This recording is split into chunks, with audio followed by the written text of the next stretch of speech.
সম্পূর্ণ মিথ্যে কথা। প্রচুর মানুষ, প্রচুর মানুষ।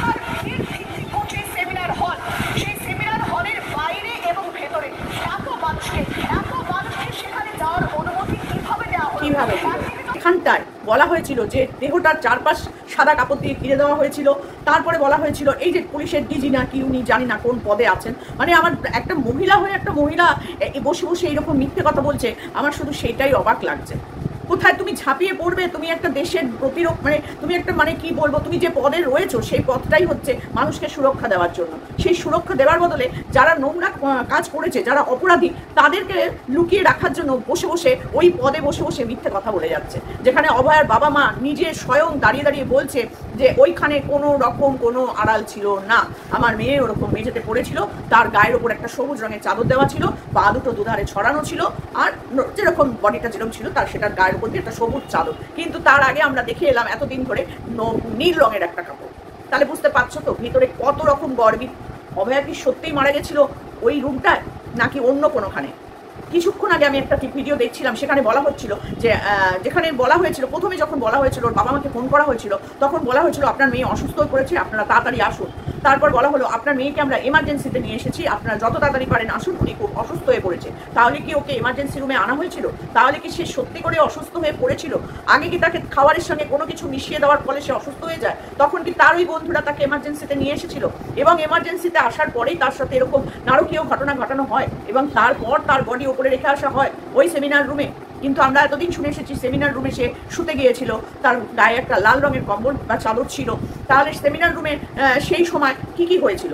নাকি এমার্জেন্সিতেই ওই নোংরা ঘটনাটা ঘটেছিল, তারপর তাকে সেমিনার রুমে গিয়ে রেখে আসা হয়? কিন্তু সেমিনার রুমের অনেক ছবি দেখা গেছে, অনেক ভিডিওতে দেখতে পেয়েছি রক্তে ভর্তি ছিল, যে জায়গাটায় শুয়েছিল সেটা পুরো রক্তে ভর্তি। তো সব কিছুই কিন্তু সাজানো গোছানো অবস্থায় আমরা কিন্তু দেখতে পেয়েছি। জুতো দুটোও কিন্তু সুন্দরভাবে একটা সাইডে রাখাই ছিল, তাই না? কিন্তু বডিটা ছিন্ন ভিন্ন। একটা মানুষকে কত জোরে গলাটা টিপে ধরলে পরে তার গলার দুখানা হাড় ভেঙে যায়, তার চোখ দিয়ে রক্ত বেরিয়ে আসে। ভাবা যায় এইরকম পিচাস মানুষগুলো, আমি শুধু দেখতে চাই ওই মানুষগুলো কারা কারা, তারা ভবিষ্যতের ডাক্তার? তারা কি ডাক্তার? আমি তো জানি না তারা আদৌ তারা মানুষ কিনা। হ্যাঁ, একটা মানুষের উপর কত রাগ থাকতে পারলে এইরকম পিচাসের মতন ভাবে মারতে পারে? শরীর আমার না জ্বলে যায় যখন আমরা বেরোই না প্রতিবাদে, তখন শরীরটা আমার থেকে বয়স হয়েছে মোটামুটি, আমি যখন বেরোই আমার মনেই হয় না যে আমার এই বয়সটা, আমার তখন মনে হয় যে আমি যদি সামনে পেতাম ওই অপরাধীগুলোকে, আমি বোধহয় যতটা সম্ভব আমার শরীরের যত মানে জোর আছে তত জোরে ঠাসিয়ে দুটো চারটে করে চড় মেরে ওদের গাল পাল লাল করে ফাটিয়ে দিই। এত মাথা গরম হয়। অথচ দেখো নির্বিকার রয়েছে আমাদের সমস্ত মানে কি বলবো, যাদের হাতে মেন ক্ষমতা, তারাই যদি জিনিসটাকে ঢাকার চেষ্টা করে, আমরা সাধারণ মানুষ আর কত করব? তবে সাধারণ মানুষ যেভাবে গর্জে উঠেছে আজ পর্যন্ত কিন্তু কোনো ধর্ষণ কেসে বলো, কোনো অন্য কোনো কেসে আজ পর্যন্ত এইরকম তীব্র আকার ধারণ করেনি। আমি চাই আরো বেশি তীব্রভাবে, আরো বেশিভাবে জনতা এগিয়ে আসুক। মানুষের হাতেই ক্ষমতা, ওই ক্ষমতা কোনো গদি আঁকড়ে ধরার নয়। ওই গদিটা পেয়েছি কাদের থেকে? আমরা জনগণ, আমরা দিয়েছি, সাপোর্ট করেছি, তবে ওই গদিটা পেয়েছে। ওই গদি ফেলে দাও ছুঁড়ে, তবে না বসবে? গদি থাকবে তবে না বসবে? আমার তো শরীর জ্বলে যাচ্ছে একেবারে।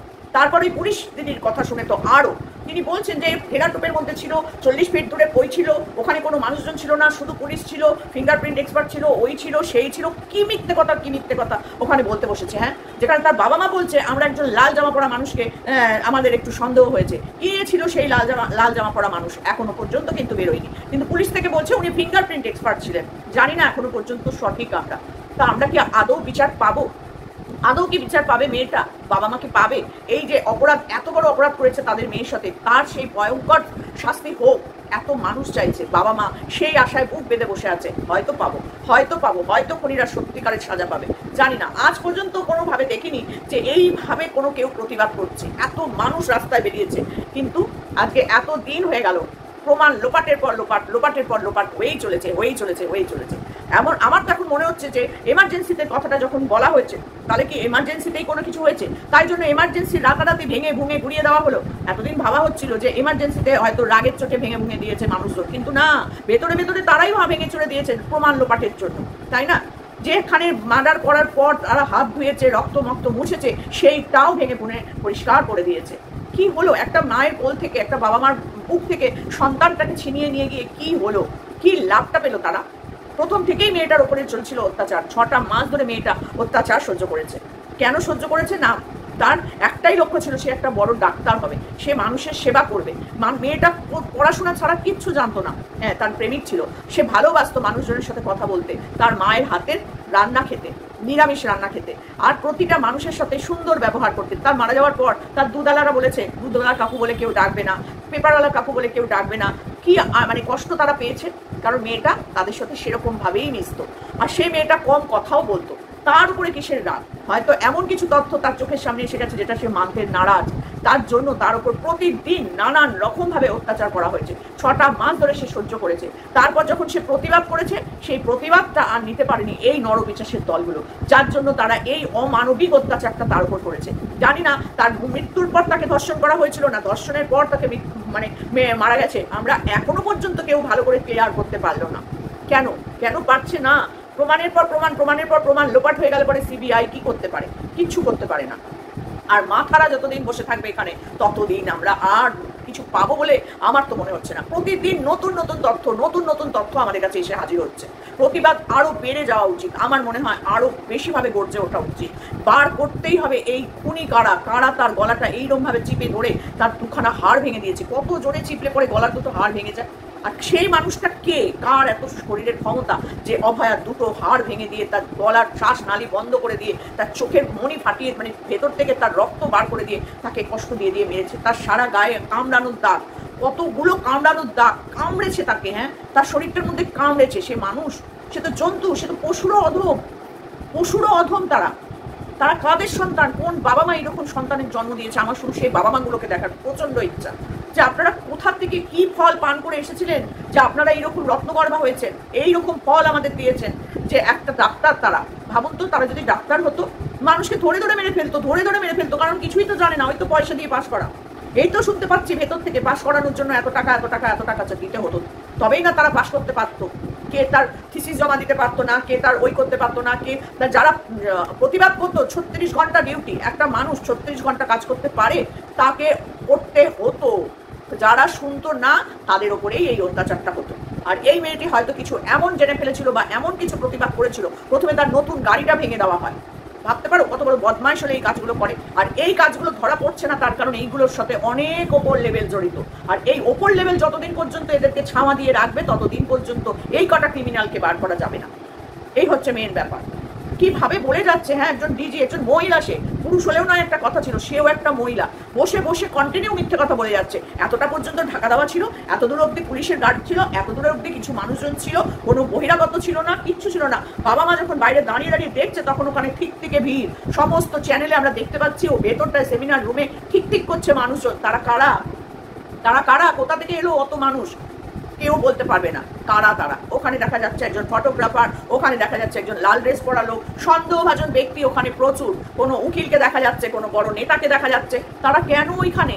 একমাত্র পুলিশ এবং ইনভেস্টিগেশন করার টিম ছাড়া আর কারোর ঢোকার কথা নয়। তাহলে তারা কি করতে ওখানে ঢুকেছে?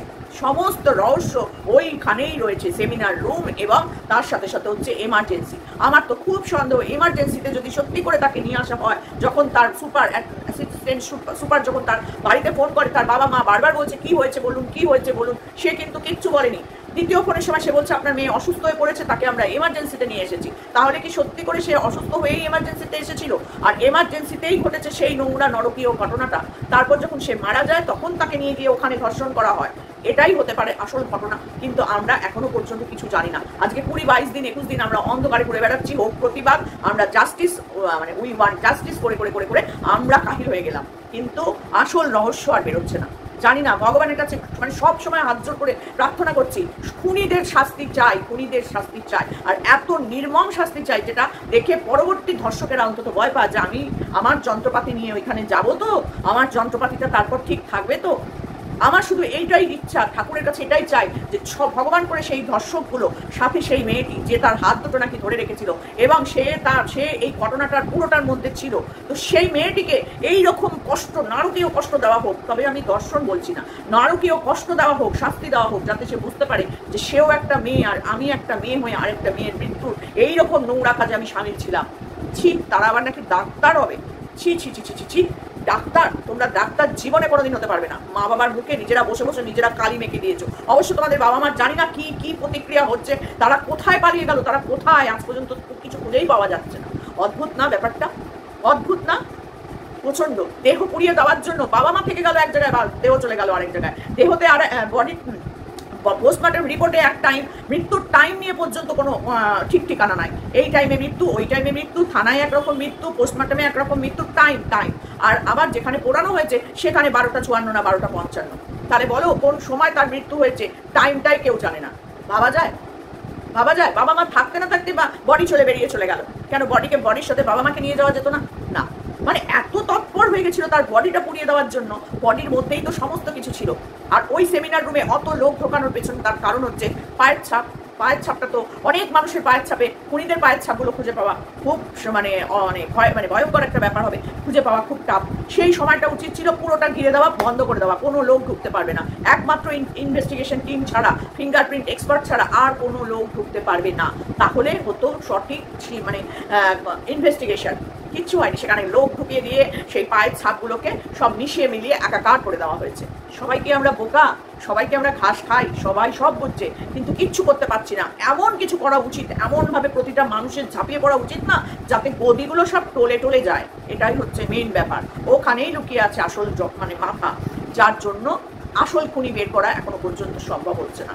কারণ না কারণ নির্দেশেই দেয়াল ভেঙে দেওয়া হয়েছিল, কারণ না কারণ নির্দেশেই সমস্ত কিছু লোপাট হয়ে যাচ্ছে, কারণ না কারণ নির্দেশেই ওখানে বাইরের লোক ঢুকেছে, কারণ না কারণ নির্দেশেই ক্যামেরাম্যান ঢুকেছে, সব হচ্ছে, কিন্তু আসল তথ্য বার করা যাচ্ছে না। প্রমাণ লোপাট। অভয়ার বিচার চাই। শাস্তির অপরাধ যে করেছে তার 3 গুণ শাস্তি তাকে দেওয়া উচিত। জনগণের হাতে ছেড়ে দেওয়া হোক ওই ধর্ষকগুলোকে, বিচার জনগণ করবে। তো চলো বন্ধুরা, এখানে শেষ করলাম। একটা মহিলা হয়ে আর কতদিন চুপ করে থাকবো বলো? আর কতদিন চুপ করে থাকতে পারলাম না। বলতে শুরু করলে বলা থামবে না, এতটাই জঘন্য কাজ। তো যত দেখছি, যত খবর শুনছি, তত মনের মধ্যে নানান রকম কথা উঠে আসছে। আজকে বাবা মার মনটা ভাবো তো, একটা মাত্র মেয়ে তারা কোথায় হারিয়ে ফেললো। কত কষ্ট করে বাবা তাকে ডাক্তার তৈরি করেছিল, আর মেয়েটা সারা দিন রাত্রি ফোন করে বাবার খবর নিত, ওষুধ খেয়েছে কিনা, ঠিক করে ঠিকঠাক আছে কিনা, আগে ওষুধ খাও তবে খাওয়া দাওয়া হবে। বাবার প্রতি কতটা যত্নশীল হলে পরে মেয়েটা এই কথা বলতে পারে। তো সেই মেয়েটাকে এইভাবে শেষ হয়ে যেতে হলো, আর আমরা চুপ করে প্রতিবাদ না করে বসে থাকবো, এটা তো হয় না। চলো সবাই হাতে হাত মিলিয়ে এমনভাবে প্রতিবাদ করি যাতে টনক নড়ে, যে জনগণ খেপে গেছে। খুব সম্প্রতি আমরা বাংলাদেশের ঘটনা দেখেছি, পালিয়ে যেতে বাধ্য হয়েছে। সেম জিনিসটা করা উচিত আমাদের এখানেও, সেম ভাবে প্রতিবাদ করা উচিত আমাদের এখানেও, যাতে নোংরা মানুষজন ফাঁকা হয়ে যায়। তো চলো, আর কিছু বলার নেই, ফিরে আসবো কালকে আবার নতুন কোনো কিছু নিয়ে তোমাদের কাছে।